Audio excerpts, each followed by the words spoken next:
There exists a simple yet profound teaching within Stoic philosophy known as the dichotomy of control. This idea, taught most clearly by Epictetus, reveals the foundation of peace amid the unpredictability of life. It divides existence into two realms, what lies within control and what lies beyond it. Though the concept appears simple, its practice holds the power to transform the human experience from one of anxiety and frustration to one of calm purpose and inner freedom. The Stoics lived in times filled with war, uncertainty, and loss. Yet their writings display remarkable serenity and clarity. The reason lies in their understanding of control. They recognize that suffering often does not come from events themselves, but from the mistaken belief that those events can be controlled. By distinguishing between what can and cannot be governed, the Stoic frees energy from the impossible and directs it toward what truly matters: the self, the choices made, and the attitude maintained. According to Epictetus, there are only two categories of things: those within power and those beyond it. Within power are thought, judgment, intention, and action. Beyond power are all external circumstances: health, wealth, reputation, weather, politics, and the behavior of others. Confusing the two creates turmoil. Clarity between them creates peace. Modern life often reinforces the opposite view.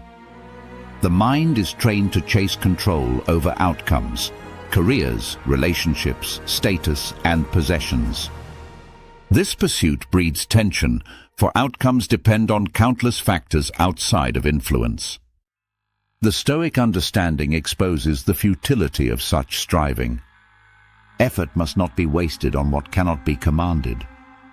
Instead, energy is best invested in what is always accessible: the governing of thought and the integrity of action.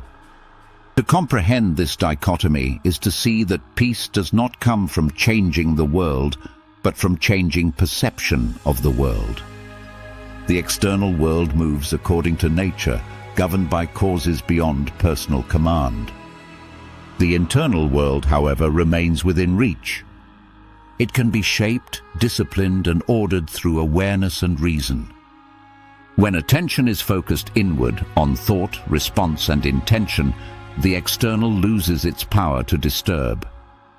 Marcus Aurelius wrote that the universe is change and life is opinion. He observed that events themselves hold no inherent value; the mind assigns meaning to them. A storm is only destructive to one who demands calm weather. An insult wounds only the one who chooses to take offense. The Stoic discovers peace not by resisting the nature of things, but by aligning with it. Acceptance replaces struggle. The dichotomy of control is not passive resignation. It is active wisdom. It does not reject effort or engagement, but refines it. Energy is directed toward what is possible: preparation, decision, and action, while the results are released to the natural flow of events. This approach allows one to act fully without anxiety. When outcomes are favorable, gratitude arises. When unfavorable, composure remains. Both are guided by the same understanding: only the effort belongs to the self, never the result. This principle appears in all areas of life. Consider a farmer who plants seeds. Effort, care, and timing are within control. The weather, soil, and harvest are not. A wise farmer works diligently, yet does not despair when storms arrive. The work remains steady because the focus remains on what can be done. The same applies to the philosopher, the leader, or the craftsman. Mastery in any field emerges not from controlling results, but from controlling the process, the quality of thought, patience, and persistence in the present task. The Stoics viewed control as a moral distinction. To control thought and action is to exercise virtue, wisdom, courage, justice, and temperance. These are the true possessions of a rational being. External things, being transient and uncertain, cannot form the basis of peace or happiness. When the mind ties its contentment to them, it becomes vulnerable. The loss of wealth brings fear. The loss of approval brings shame. The loss of comfort brings despair. Yet when contentment depends only on the integrity of one's own actions, no external loss can disturb it. Seneca wrote that freedom begins when one stops wishing for events to happen as desired and instead accepts them as they occur. This does not mean surrender to idleness, but liberation from illusion. The illusion of total control is the root of suffering. To release it is to see life as partnership with fate, action guided by choice, outcome guided by nature. In this partnership, peace is found through balance. The Stoic perspective can be illustrated through a simple image: a ship sailing on the sea. The sailor controls the sail, the rudder, and the direction of effort. The sea, the wind, and the waves remain beyond command. The sailor acts skillfully but never expects to rule the sea. The wise sailor learns to adapt, to work with the current rather than against it. When the storm comes, there is no panic, only focus on steering with calm and courage.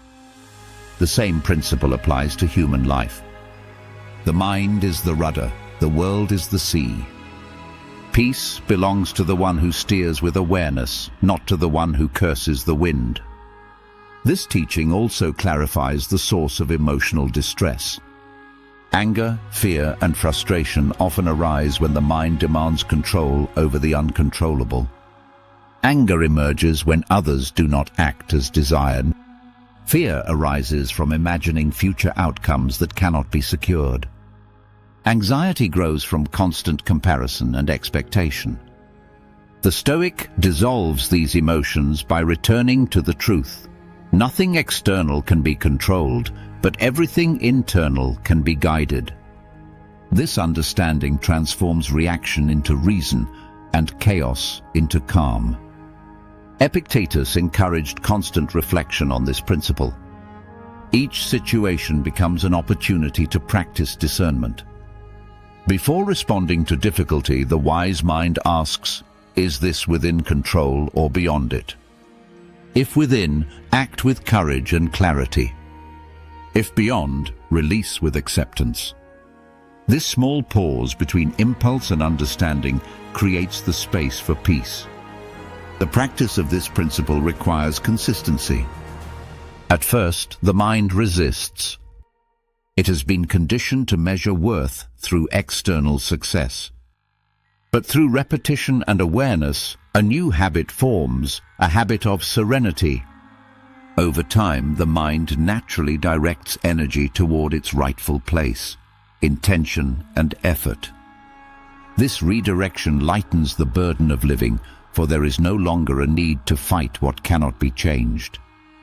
Marcus Aurelius exemplified this during his reign as emperor. Surrounded by political turmoil, war, and personal grief, he maintained his composure by focusing only on his own duty. He did not seek to control the thoughts of others, nor did he despair when events turned against him. His reflections reveal a mind grounded in the dichotomy of control.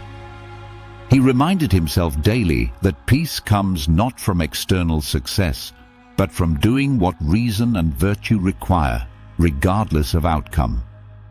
This Stoic wisdom also applies to relationships. The behavior, opinions, and emotions of others are beyond control. Attempting to change them leads to frustration. What remains within control is the manner of response, patience, understanding, and restraint. By governing reaction, harmony is maintained even in disagreement. This does not mean indifference, it means strength without attachment. Similarly, in times of loss, the dichotomy of control offers perspective. The death of loved ones, the passing of youth, the decline of health, all are parts of nature's order. To demand that they not occur is to demand the impossible. Grief is natural, but resistance deepens suffering. Acceptance transforms pain into wisdom. The Stoics did not deny emotion, they sought to guide it with understanding. In recognizing the limits of control, the heart finds peace in alignment with reality. The dichotomy of control, when deeply understood, becomes a guide for daily living. It simplifies decision-making, reduces worry, and strengthens character. Every moment becomes a test of mastery over the self. Energy once wasted on anxiety or complaint becomes fuel for meaningful action. The mind grows lighter, the spirit steadier. The modern world, filled with constant information and expectation, amplifies the illusion of control. Technology and convenience create the sense that everything can be managed.